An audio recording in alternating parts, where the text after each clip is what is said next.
ఇది కృష్ణా ఉమ్మడి జిల్లాకు సంబంధించి ఎంపీపీలు, జెడ్పీటీసీలు, మున్సిపల్ చైర్పర్సన్లు, మేయర్లు ఈరోజు మీ అందరితో ఈ సమావేశం జరుపుకోవడం నిజంగా చాలా సంతోషంగా ఉంది. స్థానిక సంస్థలకు సంబంధించిన ఎన్నికలు జరిగినప్పుడు మన party YSR Congress party clean sweep చేసినాం. దాదాపుగా జెడ్పీటీసీలు లెక్కే చూసుకుంటే దాదాపుగా 46 చోట్ల ఎన్నికలు జరిగితే 44 చోట్ల మన పార్టీనే గెలిచిన పరిస్థితుల మధ్య ఎన్నికలు జరగడం జరిగింది. ఎంపీపీల పరిస్థితి చూసినా అదే మాదిరిగానే కనిపిస్తాం, ఎంపీటీసీల పరిస్థితులు చూసినా అదే మాదిరిగా కనిపిస్తాం. దేవుడు దయతో గొప్ప విజయాన్ని కూడా మనం చెవి చూసాం. ఈరోజు ఎక్కడ చూసినా కూడా ఈరోజు రెడ్ బుక్ రాజ్యాంగం జరుగుతూ ఉంది.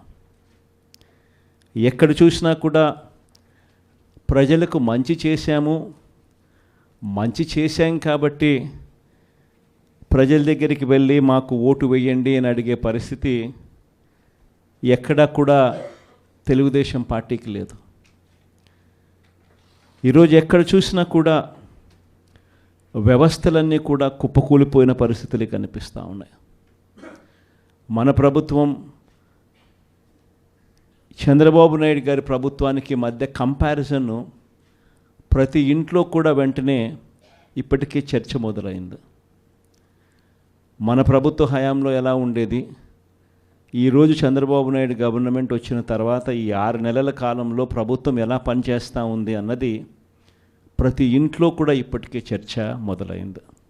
మనమేమో కుటుంబం మొత్తానికి ఒకటిగా చేసి మంచి చేసినాము, మన నోట్లో నుంచి అబద్ధాలు రావడం లేదు, మనం చేయగలిగింది మాత్రమే చెబుతూ ఉన్నాము, మన నోట్లో నుంచి అబద్ధాలు రావడం లేదు. కానీ వాళ్ళేమో ప్రతి ఇంటికి పోయి ఎవడు కనపడినా సరే ఇంట్లో ఇంత పిల్లోడు కనపడితే చాలు ఆ నుంచి స్టార్ట్ అవుతుంది. ఇంట్లో 2-3 పిల్లలు నవ్వుతూ కనిపించినారంటే చాలు, నీకు 15,000, నీకు 15,000, నీకు 15,000 సంతోషం అనే మాటలు. ఇంట్లో కాస్త తల్లులు కనిపిస్తే, అమ్మలు కనిపిస్తే నీకు 18,000, నీకు 18,000, నీకు 18,000 సంతోషం అనే మాటలు కనిపించేటివి. కాస్త పెద్ద వయసులో ఉన్న ఆ ఇంట్లో ఉన్న ఆ తల్లుల అమ్మలు కానీ ఆ తల్లుల అత్తలు కానీ కనిపిస్తే 50 ఏళ్ళు దాటిన ఆ అమ్మలు కనిపిస్తే వాళ్లకు నీకు 48,000, నీకు 48,000, నీకు 45,000 అని చెప్పేవాళ్ళు. ఆ ఇంట్లో నుంచి ఉద్యోగం ఎత్తుకే వయసులో ఉన్న పిల్లోడు ఎవడన్నా కనిపిస్తే, ఒక 20 ఏళ్ళ పిల్లోడు ఎవడన్నా కనిపిస్తే నీకు 36,000, నీకు 36,000, నీకు 36,000 అని చెప్పి. ఆ ఇంట్లో నుంచి రైతు బయటకు వస్తే నీకు 20,000, నీకు 20,000, నీకు 20,000 అని చెప్పే పరిస్థితి. నిజంగా ప్రతి ఇంటికి వెళ్ళి ఈ మాదిరిగా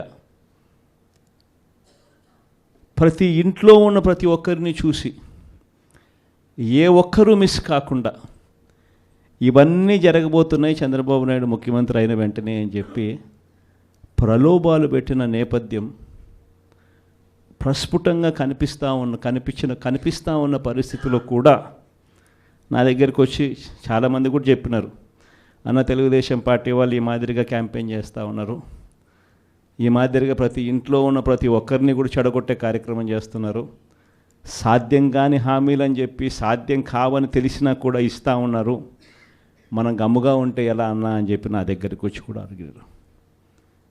కానీ అబద్ధాలు ఆడడం మన చేత కాదు. నాని ఎప్పుడప్పుడు అంటాడు, నాకున్న సమస్య లేదంటే అన్న నీతో ఒక సమస్య ఉంది అని అంటాడు. ఏం సమస్య లేదంటే అతి నిజాయితీతనం, అతి మంచితనం, ఈ రెండు మనకున్న సమస్యలు అని చెప్పి. కానీ ఈ అతి నిజాయితీతనం, అతి మంచితనమే రేపొద్దున మళ్ళీ మనల్ని అధికారంలోకి తీసుకొచ్చేటివి కూడా ఇవే.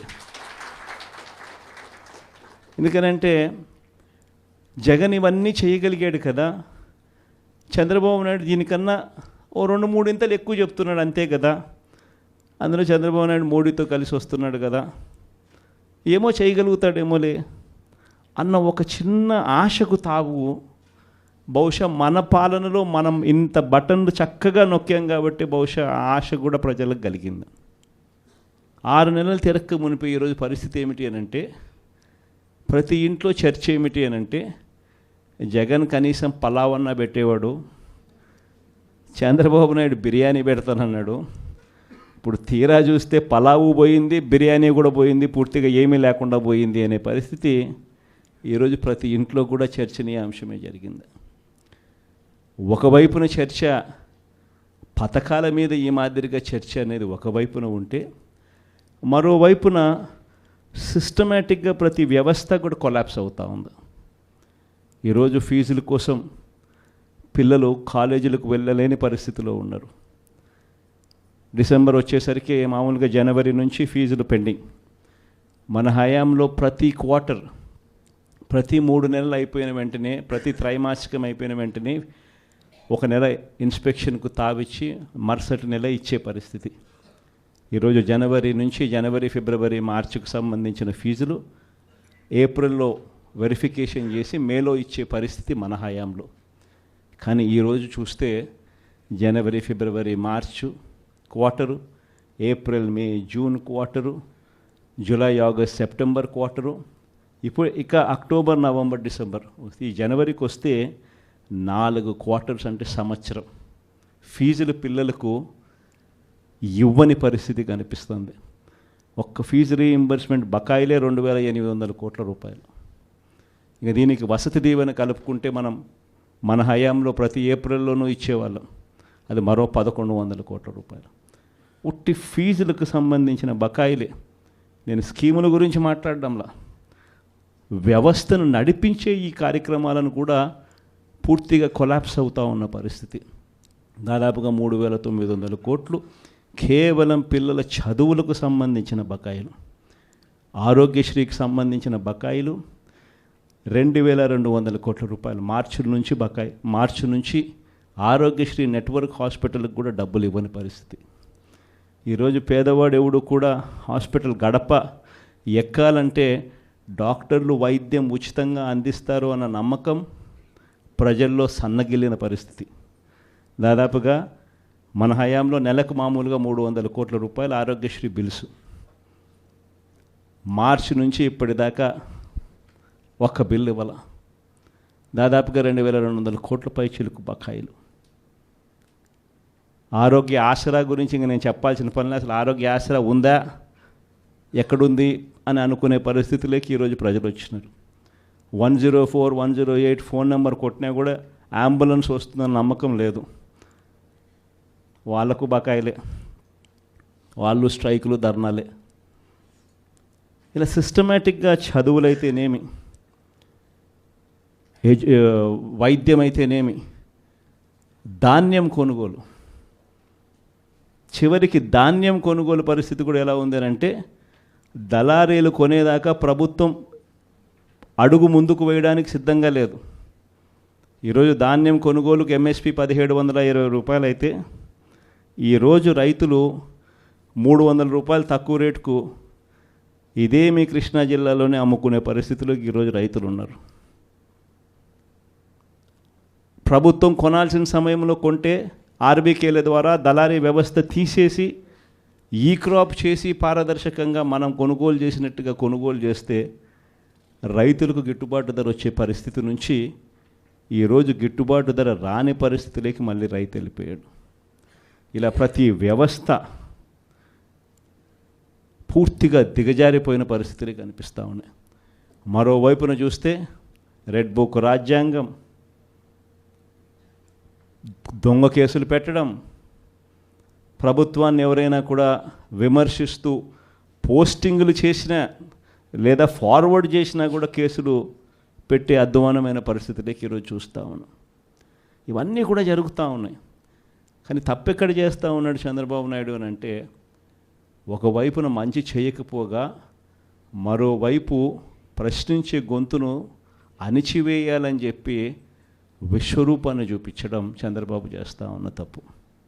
మామూలుగా 6 నెలలకు ప్రభుత్వ వ్యతిరేకత ఈ స్థాయిలో ఉండాలి అని అనుకుంటే చంద్రబాబు నాయుడు గారి 6 నెలల కాలంలో ఈ స్థాయికి వెళ్ళిపోయింది. క్యారెక్టర్ అన్నది, క్రెడిబిలిటీ అన్నది, విశ్వసనీయత అన్నది ఒక్కసారి మనం పడేసినామనంటే మళ్ళీ ఏరుకోవడం కష్టం. కష్టకాలంలో ఉన్నప్పుడే మనకు అదొక పరీక్ష. ఏ రోజైనా కూడా ఎల్లకాలం కష్టాలు ఉండవు. ఒక చీకటి వచ్చిన తర్వాత పగలు రాక తప్పదు. ఇది మనకు సృష్టి నేర్పిన రహస్యం.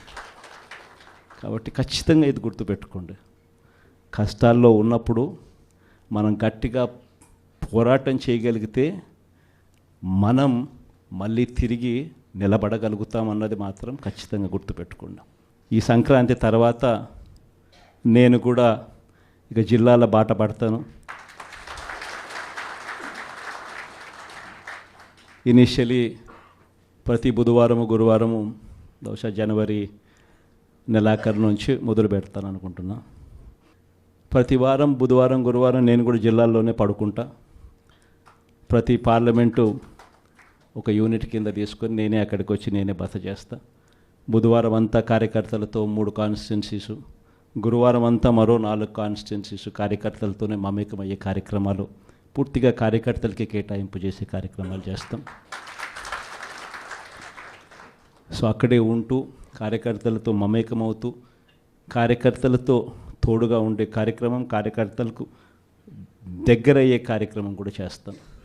దాంట్లో భాగం కూడా ప్రోగ్రాంలో పేరు కూడా కార్యకర్తలతో జగనన్న పార్టీ బలోపేతానికి దిశానిర్దేశం అనే కార్యక్రమం పేరు కూడా పెట్టి ముందుకు తీసుకొని పోతాం. ఆ ప్రోగ్రాం ఎజెండా, ముఖ్య ఎజెండా ఏమవుతుందనంటే మండలి స్థాయి కల్లా కమిటీలు ఆ లోపలనే ఫామ్ చేయమని చెప్పి మా వాళ్ళందరికీ చెప్పా. జిల్లా అధ్యక్షులకి, సెల్స్కి సంబంధించిన అధ్యక్షులను, పార్టీ పటిష్టత కోసం వీళ్ళన్నీ కూడా ఇప్పుడే కమిటీస్ అన్నీ కూడా ఫామ్ అవుతూ ఉన్నాయి. వీళ్ళందరికీ ఇచ్చిన ఆదేశాలు ఏమిటంటే మండలి స్థాయి కల్లా, నా ప్రోగ్రామ్ స్టార్ట్ అయ్యే టయానికల్లా మండలి స్థాయి కల్లా పూర్తిగా అన్ని కమిటీస్ ఫామ్ చేసేయండి అని చెప్పిన. అంటే జిల్లా స్థాయి, నియోజకవర్గం స్థాయి, మండల స్థాయి.